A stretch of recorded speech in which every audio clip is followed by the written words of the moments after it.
કરીએ ચાલો. આજે જે ટોપિક જોવાના છે એ છે 3 ફેઝ ડેલ્ટા કનેક્શન. તો 3 ફેઝ ડેલ્ટા કનેક્શન, આમાં બી વાઇન્ડિંગ તો આપણી પાસે 3 જ, 1 2 3. આ એનો સ્ટાર્ટિંગ એન્ડ, આ એનો ફિનિશિંગ એન્ડ. અહીંથી સ્ટાર્ટ ફિનિશ, સ્ટાર્ટ અને ફિનિશ. ડેલ્ટામાં શું છે કે આ ધારો કે મારી પહેલી વાઇન્ડિંગ છે, તો આ એ ફિનિશને હું ડબલ એ નામ આપું તો એ ડેશ લખી શકાય. આ B double B, C double C, આવું ના લખવું હોય તો A dash, B B dash, C C dash, તમે કોઈ બી રીતે એને નામ આપી શકો છો. હવે ડેલ્ટા એટલે મારે લૂપ બનાવવાની છે. ડેલ્ટા એટલે શું છે? આવું કનેક્શન આવું કરવાનું છે. ડેલ્ટા આ મારો એક ફેઝ, આ બીજો ફેઝ અને અહીંથી આ ત્રીજો ફેઝ. 1 2 3 ફેઝ આવી રીતે નીકળશે એટલે મારા 3 ફેઝ થશે. તો જુઓ, આનો સ્ટાર્ટિંગ પોઈન્ટ અને આનો એન્ડિંગ પોઈન્ટ, તો આ એક વાઇન્ડિંગ થઈ ગઈ, તો આ મારી એક વાઇન્ડિંગ આવી ગઈ. આ બીજાનો સ્ટાર્ટિંગ પોઈન્ટ એ પહેલાંના એન્ડિંગ જોડે કનેક્ટ કરી દેવાનો, તો અમે કનેક્ટ કરી દીધા બેઉને. આનો ફિનિશ અને આનું સ્ટાર્ટ કનેક્ટ. આ એનો સેકન્ડનું એન્ડિંગ અને થર્ડનું સ્ટાર્ટિંગ, બંને જોઈન કરી દીધા.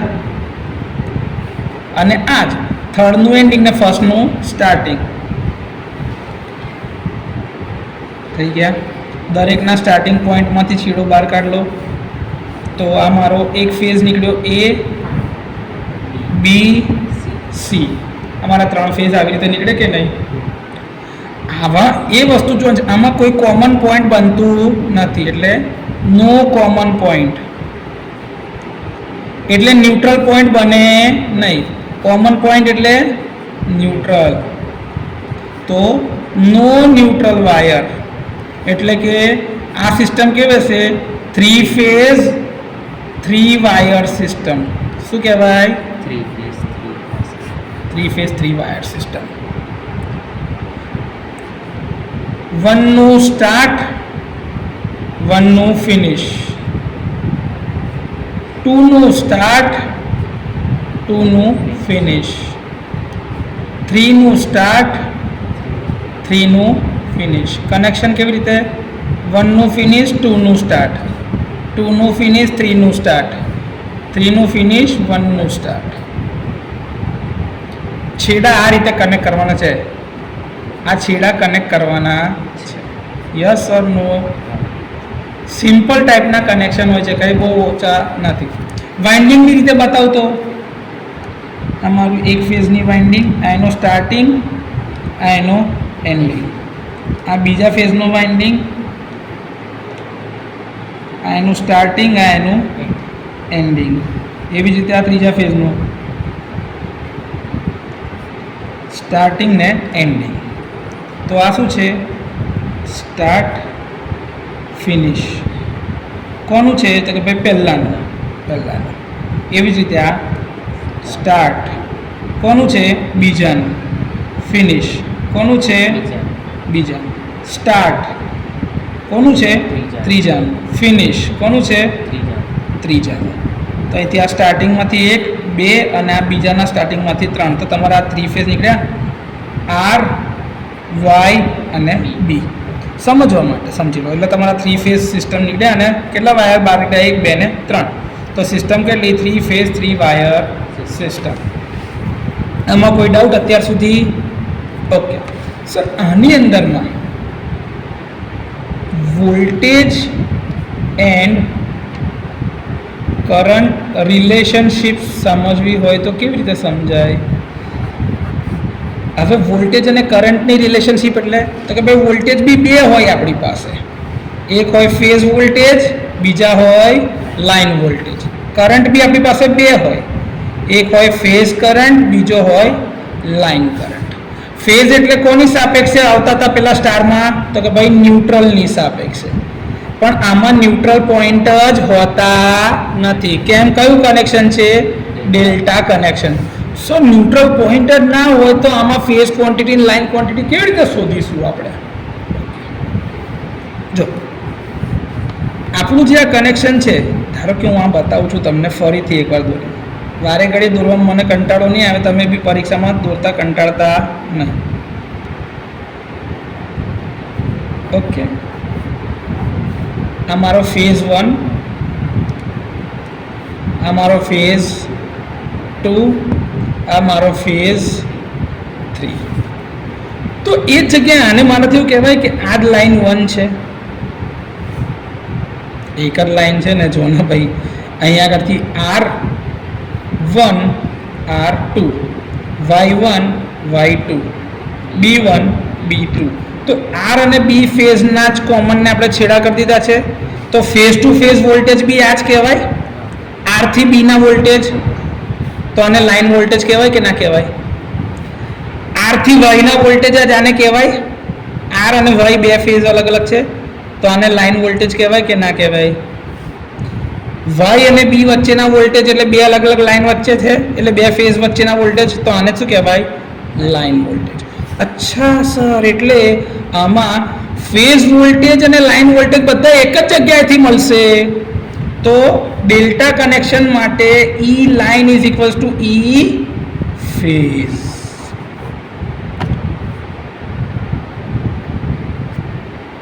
એટલે કે લાઈન વોલ્ટેજ બરાબર ફેઝ વોલ્ટેજ. આ પહેલું થઈ ગયું રિલેશન કોનું? વોલ્ટેજનું. તો કે લાઈન વોલ્ટેજ અને ફેઝ વોલ્ટેજ બંને એક સરખા. કોના માટે? તો કે ડેલ્ટા કનેક્શન માટે. હવે સાહેબ સ્ટાર કનેક્શનમાં તો કેવું હતું કે ભાઈ સ્ટાર માટે શું હતું? લાઈન વોલ્ટેજ બરાબર √3 ટાઈમ્સ ફેઝ વોલ્ટેજ. યાદ આવ્યું આવું કંઈક? અચ્છા, તો સર ડેલ્ટા અને સ્ટારમાં એટલું તફાવત યાદ રાખવાનો કે આમાં VL બરાબર V ફેઝ, આમાં VL બરાબર √3 ટાઈમ્સ V ફેઝ. આ એક તફાવતનું સૌથી મોટું કારણ સ્ટાર અને ડેલ્ટા કનેક્શનમાં. અહીં સુધી કોઈ ડાઉટ હતો? બોલો. આપણે વોલ્ટેજનું રિલેશનશિપ લઈ આવ્યા છે ડેલ્ટામાં, કરંટ બાકી. કોઈ ડાઉટ આમાં? પાક્કું? જઈએ આગળ. હવે આપણે કોની રિલેશનશિપ ડિરાઈવ કરીશું? કરંટ માટે. સર આપણે જે જોયું તો મારું આ ડેલ્ટા કનેક્શન છે. જો અગેન હું ફિગર ડ્રો કરું છું, અમારી એક આ ફિગર.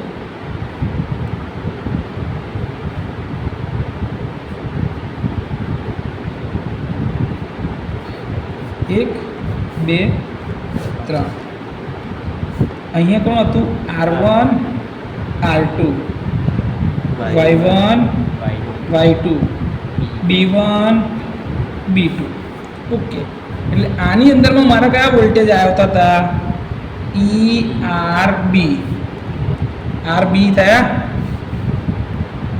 EYR, અને અહીંયા આગળ EBY. અહીંયા મેં એટલે કહું છું કે જો 1 વાળા છેડાને પહેલો રાખ્યો છે, 2 વાળા છેડાને પછી રાખ્યો છે. ઓકે, 1 વાળો જે નંબર આવતો હશે એ છેડો પહેલો, 2 વાળો છેડો બીજો. આવું બી લખાય, ER1 B2, Y1 R2, 1 2. આને આવું ના લખવું હોય, તમારે 2 વાળો છેડો આગળ રાખવો હોય તોય મને કોઈ વાંધો નથી. તો તમે 2 વાળો છેડો આગળ રાખવો હોય આગળ, તો EB2 R1, ER2 Y1 અને EY2 B1. તમે કયો છેડો આગળ રાખો છો, પણ પછી બધામાં નામ એક જ હરખી રીતે આપવાના. RY કહો તો RY એટલે R નો 1, Y નો 2. જે રીતે લેતા હોય એ રીતે તમને ખબર હોવી. સર આની અંદરમાં લાઈન વોલ્ટેજ અગર જુઓ ને, R ને Y ના કેવા મળે તો આવા મળે, VRY. કેવી રીતે? તો કે ભાઈ R1 ની સાપેક્ષે Y1. કેમ? R2 ની જગ્યા પર Y1 કહેવાય કે ના કહેવાય?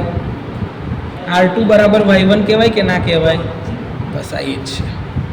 તો મારા આ વોલ્ટેજ શું થઈ ગયા ખબર છે? E R Y. એવી જ આ મારા વોલ્ટેજ છે આર અને વાય વચ્ચેના. કેમ? કેમ કે અહીંયા આગળથી R1 છે, 1 થી 1. તો એવી જ રીતે આ વાયથી B1 કહેવાય મારાથી, Y1 થી B1 ના વોલ્ટેજ. તો આ મારા શું થઈ ગયા? VYB. હવે હું વોલ્ટેજ કયા લઉં છું?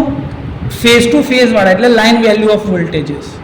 જો પહેલાં મેં શું લખ્યું હતું? R1 ને B2 તમે લઈ શકો છો. આ તો RB થયા હતા. હવે એ જ જગ્યા પર અહીંયા આગળથી RYYB, તો R અને B રહ્યા. તો R અને B તો અહીંયા આગળ જ છે આપણી પાસે, એટલે એ બતાવાશે ને. કેવી રીતે બતાવું? R અને B તો અહીંયા આગળ જ છે ને, ના બતાવી દેવાશે. અહીંથી આ લાઈન લાંબી કરી આલો, લાંબી VRB. ડન થઈ ગયું. તો 3 લાઈન વોલ્ટેજ એ તમારા ફેઝ વોલ્ટેજ બી થઈ જવાના છે, તો કશું નવું બાકી નહીં. સર હવે તો આ મારી બેલેન્સ કન્ડિશન જોઈએ. બેલેન્સ કન્ડિશન પર શું હોય? વોલ્ટેજ બધા બેલેન્સમાં 120 ડિગ્રીના ખૂણા પર. આ 120 ડિગ્રી, આ બી 120 ડિગ્રી અને આ 120 ડિગ્રી. અહીંયા કયા વોલ્ટેજ લઈશું? તો કે RY. ERY લખો અથવા તો VRY લખો, જે લખો એ ચાલે. બરાબર છે. એવી જ રીતે અહીંયા આગળ EYB અથવા તો VYB, જે લખો એ ચાલે. અને હવે કેવું રહ્યું? તો કે ERB અથવા તો VRB, જે કહેવું હોય એ કહેવાશે. આ મારી બેલેન્સ કન્ડિશન કઈ છે? કોઈ બી ફેઝર ડાયાગ્રામ દોરતી વખતે આ કન્ડિશન યાદ રાખવાનું કે ભાઈ balanced load condition. Balance condition એટલે કે બધાનું મેગ્નિટ્યુડ એક સરખું અને બધા 120 ડિગ્રીના ખૂણા ઉપર હોવા જ જોઈએ. આપણને ખબર કે ભાઈ આપણો મોટા ભાગનો લોડ કયો છે? ઇન્ડક્ટિવ. એટલે કરંટ કેવો હશે? પાછળ લેગિંગ. તો અહીંયા આગળનો કરંટ હું ધારો કે આ બતાવું છું, આ મારો કયો છે? IR. બેલેન્સ કન્ડિશન પર જ જવાનું, એટલે આ એટલો જ પાછળ. IY આ એટલો જ પાછળ. IB આ બધાનો તફાવત ફાઈ જેટલો. હા, ફાઈ એટલે કે પાવર ફેક્ટર એંગલ જે તમારો શોધો છો ને, એ ફાઈ જેટલો. બધા એક સરખો તફાવત. ઓકે. હવે સર અહીંયા આગળનો કરંટ જે છે એ ધારો કે અહીંયા આગળથી તમે આ સપ્લાય સિસ્ટમથી લોડમાં અંદર કરંટ નાખો છો, એ અને અહીંનો કરંટ, એટલે કે આર અને વાય ફેઝની અંદરમાં જે કરંટ આવ્યા, બંને તફાવત લેવો પડશે. તો રિઝલ્ટન્ટ કરંટ શું હશે? IR minus IY. બરાબર છે. એવી જ રીતે અહીંયા આગળથી જે કરંટ, સોરી અહીંયા આગળનો બી કરંટ એક હશે ને, આ. તો આ પોઈન્ટ ઉપર કરંટ, જો એક દિશાનો કરંટ અહીંથી આમ અંદર આવ્યો, આ, અને આ કરંટ કઈ જવાની કોશિશ કરશે? તો કે અહીંથી આમ જવાની કોશિશ કરશે. તો આ કરંટ કયો છે? IB હશે. જો હું આરની દિશાને પોઝિટિવ લઉં તો મારે બીની દિશા શું થાય? નેગેટિવ. આ પોઝિટિવ હોય ઉપરથી આરની દિશા, તો ઉપર આ બાજુનો કરંટ તો ઊંધો જશે ને અહીંથી, તો એ દિશા કેવી? નેગેટિવ. તો આ IB જે છે મારે એ નેગેટિવ લેવાય મૂલ્યમાં. IB, હા કે ના? IB નેગેટિવમાં આવ્યો. પેરેલેલોગ્રામથી રિઝલ્ટન્ટ કાઢી લઈએ.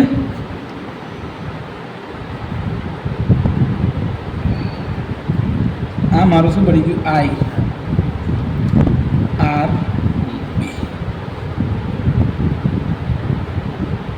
આ મારા કયા કરંટ હતા? Phase current.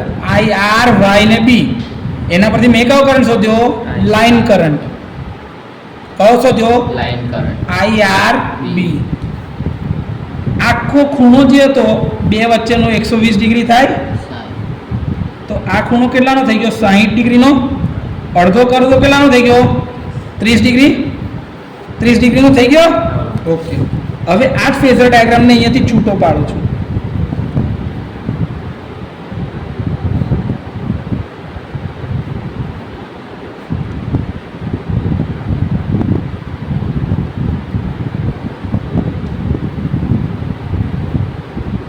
તો આ ઓ એ બી સી અહીંયા કરતી અમારી 90 ડિગ્રીની થઈ લિંક 90 ડિગ્રી આ ડી આ એંગલ કેટલો છે 30 ડિગ્રીનો હા કે ના તો હવે આઈ આર બી તો આની જગ્યા પર માથી કે આ લાઈન કરંટ છે આઈ લાઈન કહેવાય ને આ મારો ફેઝ કરંટ છે આ શું છે ફેઝ કરંટ છે આઈપીએચ આ બી શું છે આઈ ફેઝ તો મારાથી એવું કહેવાય ઓએ બરાબર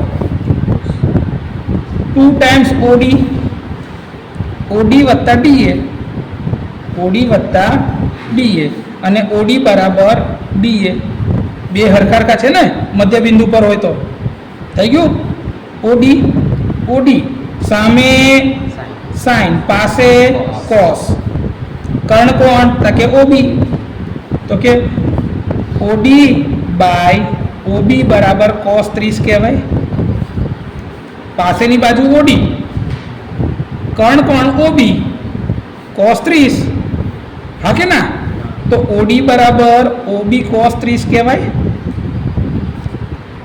હા કે ના 2 into OB cos 30 degree OB 2 into √3/2 into OB આવશે કોસ 30 ની કિંમત જ ડાયરેક્ટ મૂકી દીધી કોસ 30 √3/2 ખચાક ઉડી ગયા તો ઓએ બરાબર શું થઈ ગયું √3 ઇન્ટુ ઓબી ઓબી શું છે આઈ ફેઝ અને ઓએ શું છે આઈ લાઈન તો કે આઈ એલ બરાબર શું થઈ ગયું √3 ઇન્ટુ આઈ ફેઝ કોના માટે ડેલ્ટા કનેક્શનમાં ઓકે સર તો ડેલ્ટા કનેક્શનમાં line current equals to √3 times phase current અને સ્ટાર કનેક્શનમાં શું હતું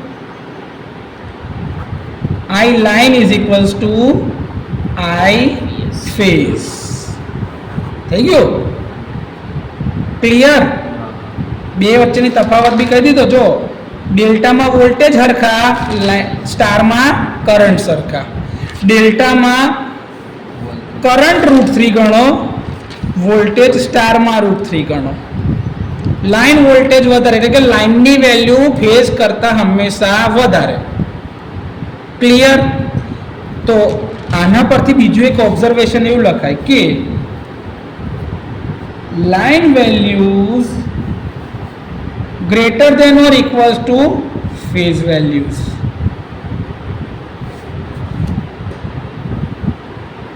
લાઈનની વેલ્યુ જે હશે એ કાં તો ફેઝ વેલ્યુ જેટલી હોય કાં તો ફેઝ વેલ્યુ કરતાં વધારે હોય કોઈ બી કેસમાં તમને લાઈન વેલ્યુ ફેઝ વેલ્યુ કરતાં ઓછી મળે જ જો ભૂલથી બી ઓછી ગણતરીમાં આવે તો જવાબ કેવો છે ખોટો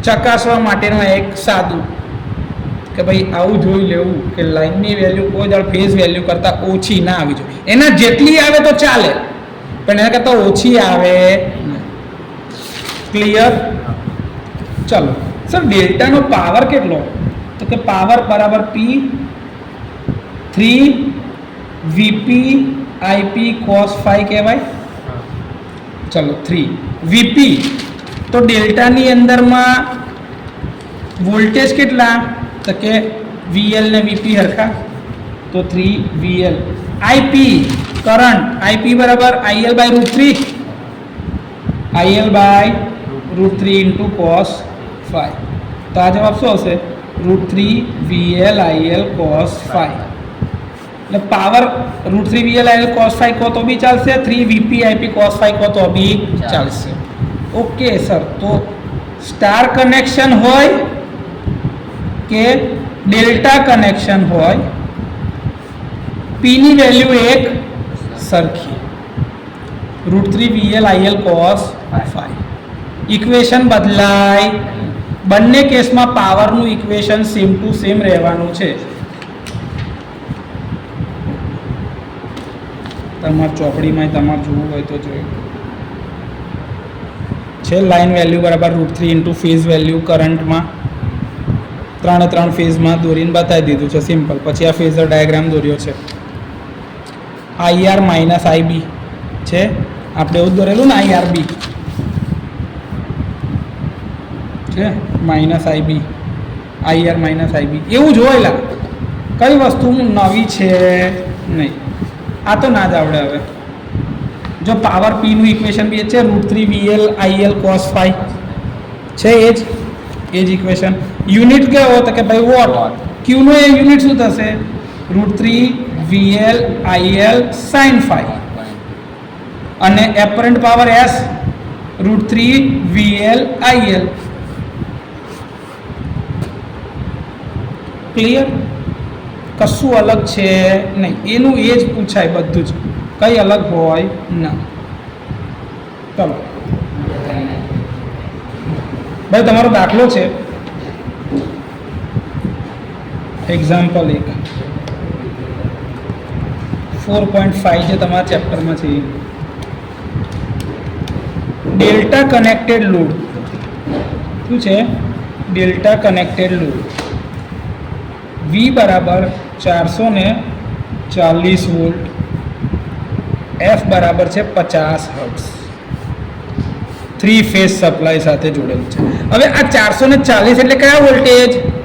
લાઇન વોલ્ટેજ. કયા વોલ્ટેજ? તો VL બરાબર 440 લખી દો સીધા જ. દરેક ફેઝમાં 50 ઓહ્મ રેઝિસ્ટન્સની સિરીઝમાં, એટલે R50 ઓહ્મ તો છે જ, એની સિરીઝમાં C બરાબર 100 માઇક્રોફેરાડનું કેપેસિટર સિરીઝ દરેક ફેઝમાં, એટલે કે બેલેન્સ કન્ડિશન આપી દીધી. બેલેન્સ કન્ડિશન છે લોડની, એટલે લોડ બધા ફેઝમાં એક સરખો છે. આપણે શું શોધવાનું છે તો કે ભાઈ લાઇન વોલ્ટેજ શોધવાના છે. લાઇન વોલ્ટેજ આપેલા છે ને, તો કે ભાઈ VL બરાબર 440 વોલ્ટ. પહેલું તો એમ જ શોધાઈ ગયું દાખલામાંથી જ. મેં એક બી બટન કેલ્ક્યુલેટરનું દબાયું, ખાલી જે મને કીધું એનાથી જ ખબર પડી ગઈ છે. હવે ઓકે, બીજું શું શોધવા કીધું છે? ફેઝ વોલ્ટેજ VPH કેટલા? તો યાદ કરો, સ્ટાર માટે આવું યાદ રાખી લેવાનું, VL બરાબર √3 ટાઈમ્સ V ફેઝ, IL બરાબર I ફેઝ. અને ડેલ્ટા માટે હોય તો VL બરાબર V ફેઝ, IL બરાબર √3 times I phase. Okay sir, મારે ડેલ્ટાનું શોધન તો VL બરાબર જ VPH, તો VPH બરાબર VL કહેવાય, બરાબર 440 વોલ્ટ. ફેઝ વોલ્ટેજ થઈ ગયા 440. હા કે ના? જો બીજી વેલ્યુ શોધી ગઈ છે, તમારી ચોપડીએ જ આપી દીધું તમને શોધીને 440. આપણે કશું હજી નવું કર્યું નથી. તો પહેલી બે વેલ્યુ જે ક્વોન્ટિટી શોધવાની કીધી તો ડાયરેક્ટ જવાબ જ મળી ગયો સવાલમાંથી જ. મગજ ચલાવવાનું નહીં, ખાલી વિચારવાનું છે ને યાદ રાખવાનું, આટલું જ.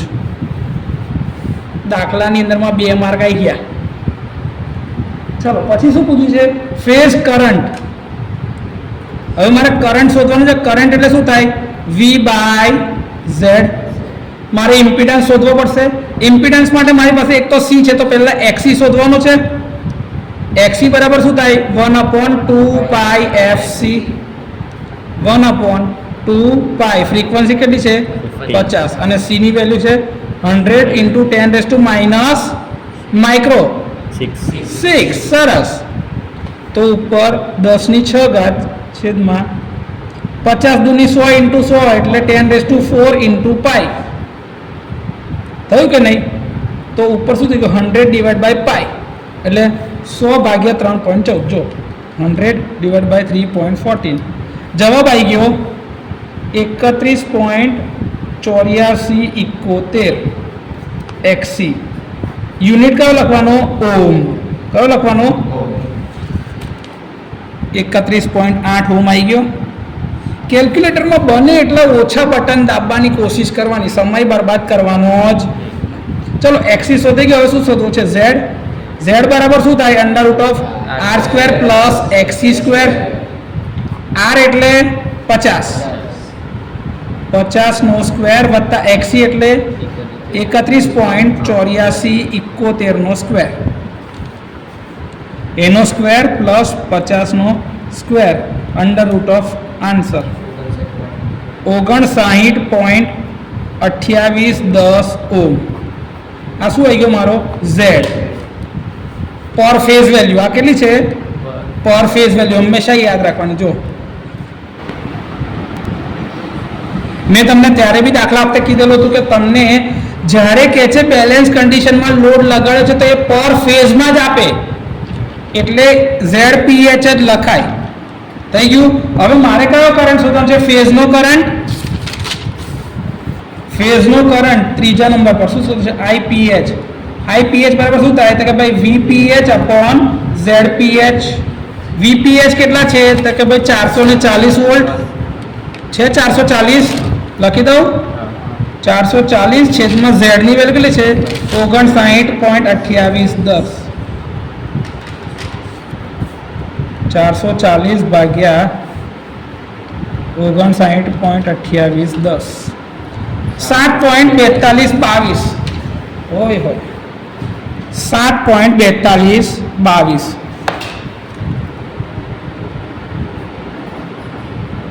એમ્પિયર કરંટ થઈ ગયો હાઈ ફેઝ. તો 3 વેલ્યુ શોધી ગઈ. હવે ચોથી વેલ્યુ શું શોધવા કીધી છે? લાઈનનો કરંટ. IL બરાબર ઇક્વેશન IL બરાબર √3 time I phase, √3 into IP H. તો √3 ઇન્ટુ 7.4222 ઇન્ટુ અંડર રૂટમાં 3, 12.8557 એમ્પિયર IL થઈ ગયું. 12.87 એમ્પિયર જો એનું આપેલું જ છે એની આજુબાજુ જવાબ. ઓકે સર, હવે શું શોધવાનું કે ભાઈ પાવર ફેક્ટર cos phi એટલે શું થાય? R by Z. R ની વેલ્યુ કેટલી છે? 50. જો 50 ભાગ્યા પેલું 59.2810, 50 ભાગ્યા 59.2810, 0.8434. લેગિંગ કે લીડિંગ? લીડિંગ. કેપેસિટર છે. કેપેસિટર એટલે બાજુમાં શું લખવું પડે? લીડિંગ. આમાં જ આપણે ભૂલ કરી જઈએ છીએ ભાઈ. cos phi તમને કેપેસિટર આપ્યું તો પાવર ફેક્ટર લીડિંગ. ચાલો ચોપ જો 0.8446 લીડિંગ આવી ગયું. ચાલો હવે શું શોધવાનું છે? Active power. એક્ટિવ પાવર એટલે P √3 VL IL cos phi. √3 VL ની વેલ્યુ કેટલી છે?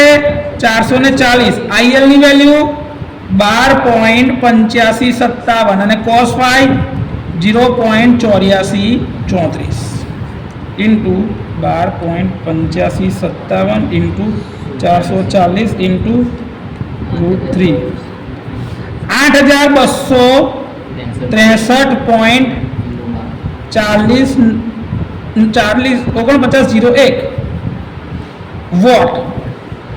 અને કિલોવોટમાં કરવી હોય તો 8.2634 કિલોવોટ.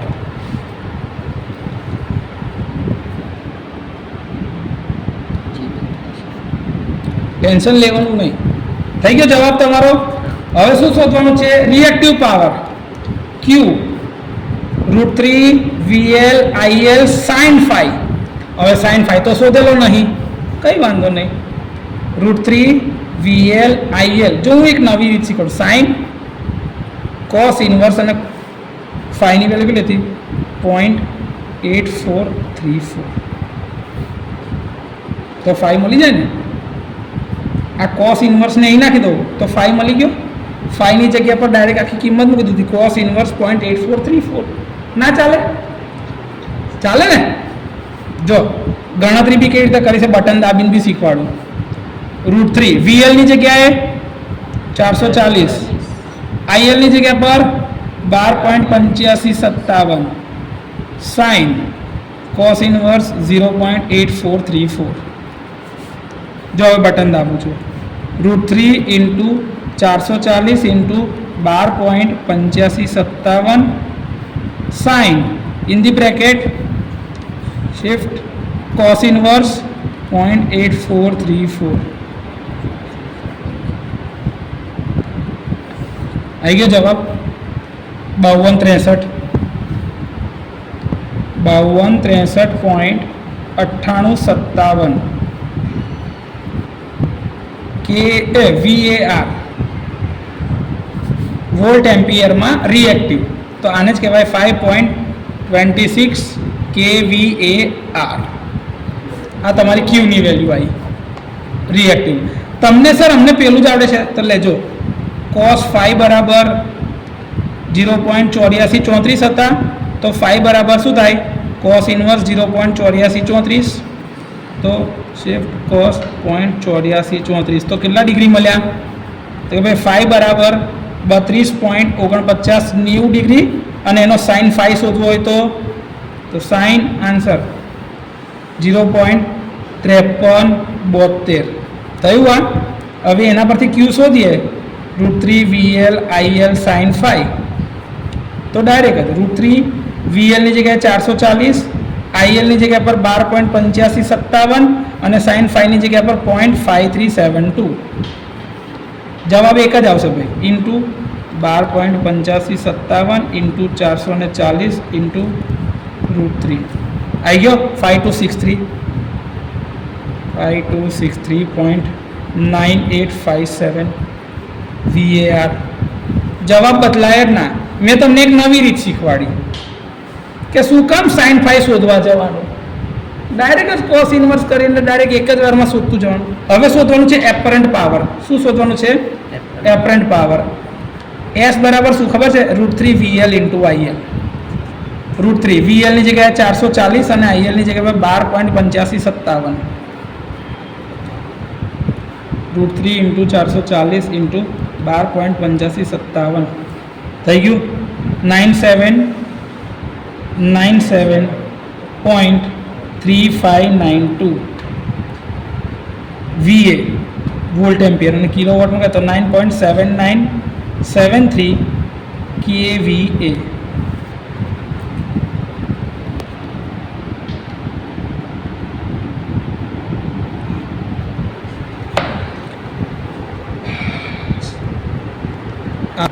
चलो example 4.6 100 plus J200 ohms.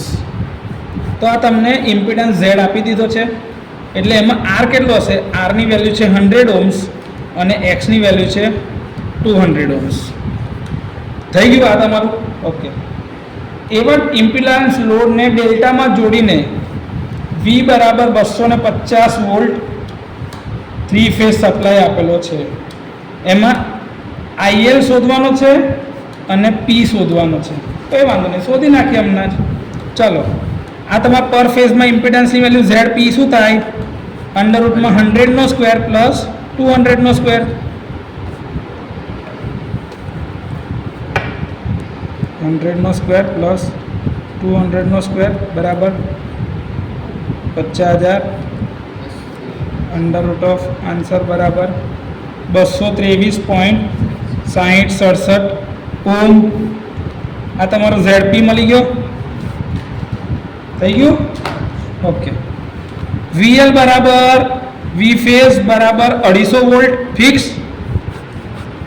Line voltage આપેલા છે ને 250, તો ફેઝ વોલ્ટેજ બી હરકત થાય. ડેલ્ટા છે એટલે જો ડેલ્ટા એટલે પાછું એ જ યાદ રાખવાનું, સ્ટાર બરાબર स्टार हो तो VL बराबर √3 टाइम V फेज, IL बराबर I फेज. અને ડેલ્ટા હોય તો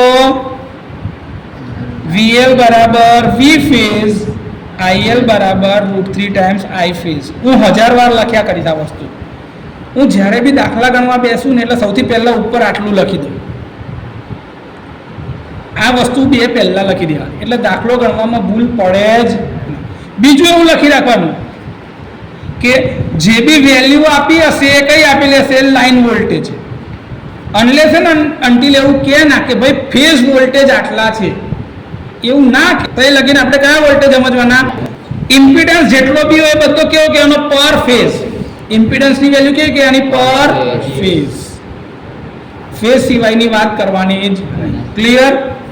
ચલો, લાઇન વોલ્ટેજ ને ફેઝ વોલ્ટેજ મળી ગયા. આ મળી ગયું. મારે શું શોધવાનું છે? લાઇન કરંટ શોધતો પહેલા ફેઝ કરંટ શોધી દો. આઈપી બરાબર શું થાય? VP upon Z. તો ફેઝ કરંટ બરાબર શું થાય? તો કે ભાઈ ફેઝના વોલ્ટેજ અપોન ફેઝનો ઇમ્પિડન્સ, એટલે કે 250 વોલ્ટ અને ઇમ્પિડન્સ કેટલો છે? 223.6067.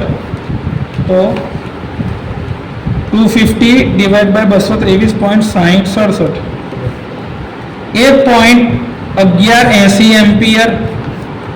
ઓકે, મારો લાઇન કરંટ શું થાય? IL બરાબર √3 times I phase, √3 time I phase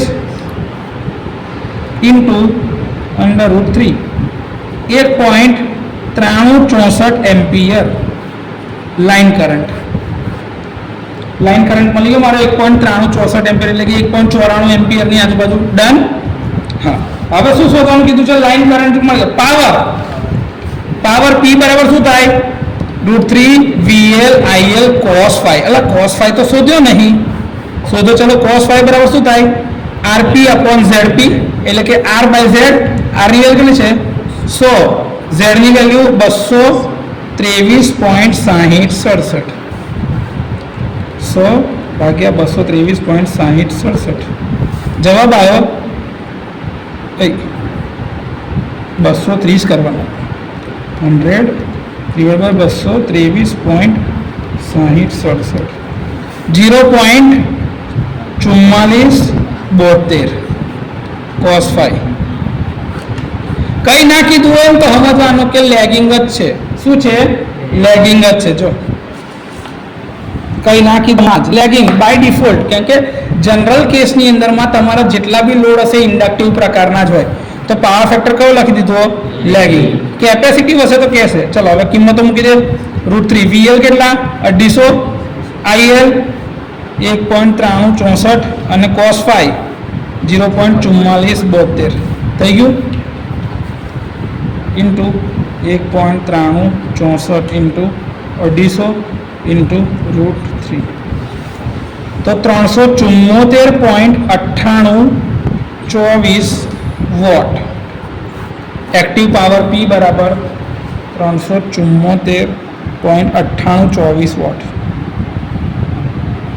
થઈ ગયું.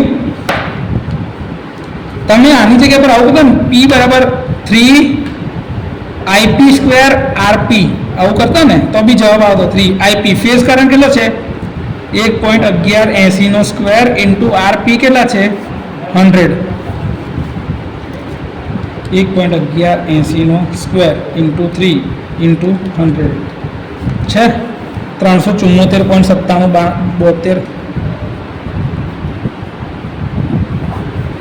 જો છે એ જવાબ 374. પોઈન્ટ પછી થોડું પ્લસ માઇનસ હોય, પણ એ તો કેવું કે તમે જે વેલ્યુ લીધી હોય એ લિમિટ કરેલી છે, એટલે પોઈન્ટ પછી 4 આંકડા, એટલે સિગ્નિફિકન્ટ નંબર્સ બદલાય. પણ એટલો ને એટલો જવાબ તમારે બે કેસમાં મળી રહે.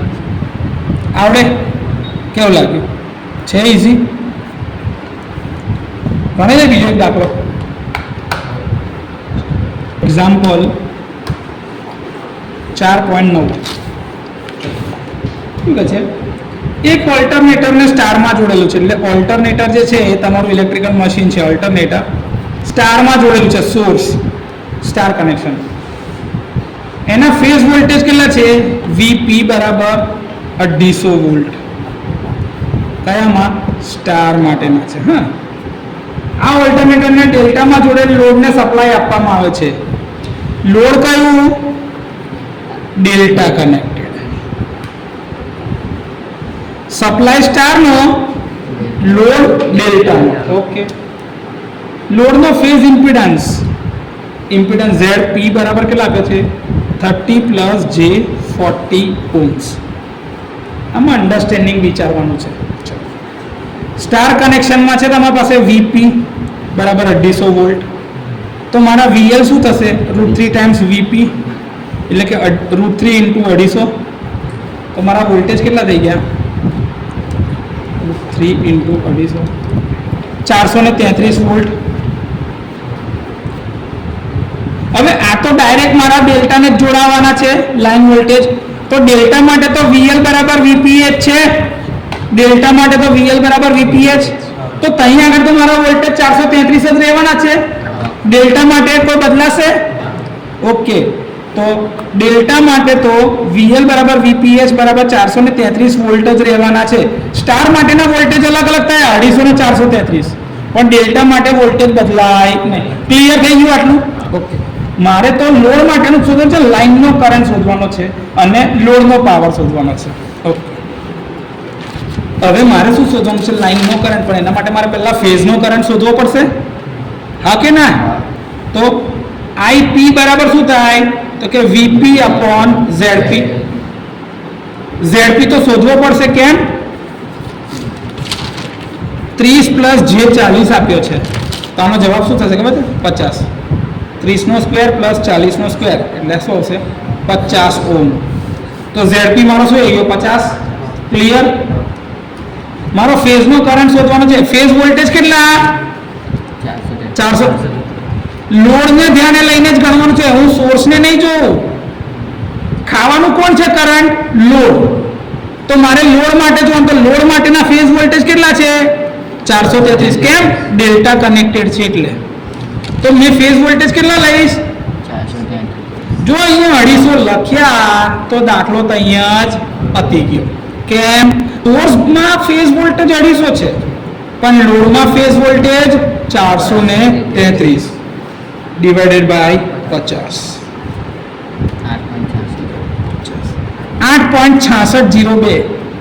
8.6602 એમ્પિયર.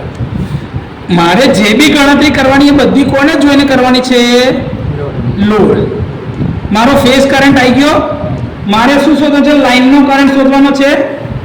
તો IL બરાબર શું થાય? Delta connection, √3 time phase current, તો √3 ટાઈમ્સ IPH.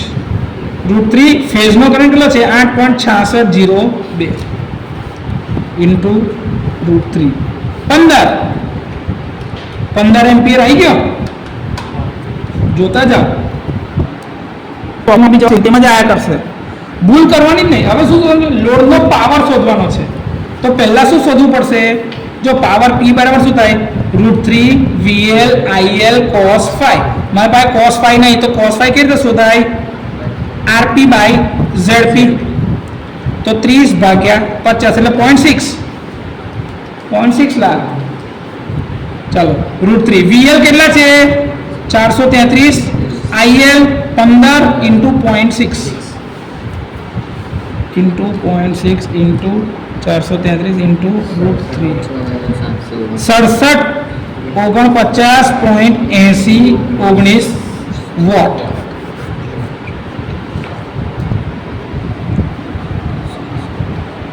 આવી ગયો. આ જે વર્ષો P બરાબર IPH સ્ક્વેર RPH ઇન્ટુ 3 ફેઝનો કરંટ 8.6602 નો સ્ક્વેર ઇન્ટુ RP 30. 8.6602 નો સ્ક્વેર ઇન્ટુ 30 ઇન્ટુ 3 6749.57 વોટ. બે કેસમાં જવાબ જોઈ લો, 6749. તમારે આ રીતે પાવર શોધવો હોય તો મને વાંધો નહીં, તો પાવર ફેક્ટર શોધવા વાળું સ્ટેપ બચી જશે, એટલી એક ગણતરી ઓછી થઈ જાય. પણ એ સાદી રીતની ગણતરી યાદ રાખવી હોય તો આ સ્ટેપ એક કરવું પડે. તો બે રીતે તમારો જવાબ તો એક સરખો જ આવવાનો છે, અલગ આવશે. ક્લિયર?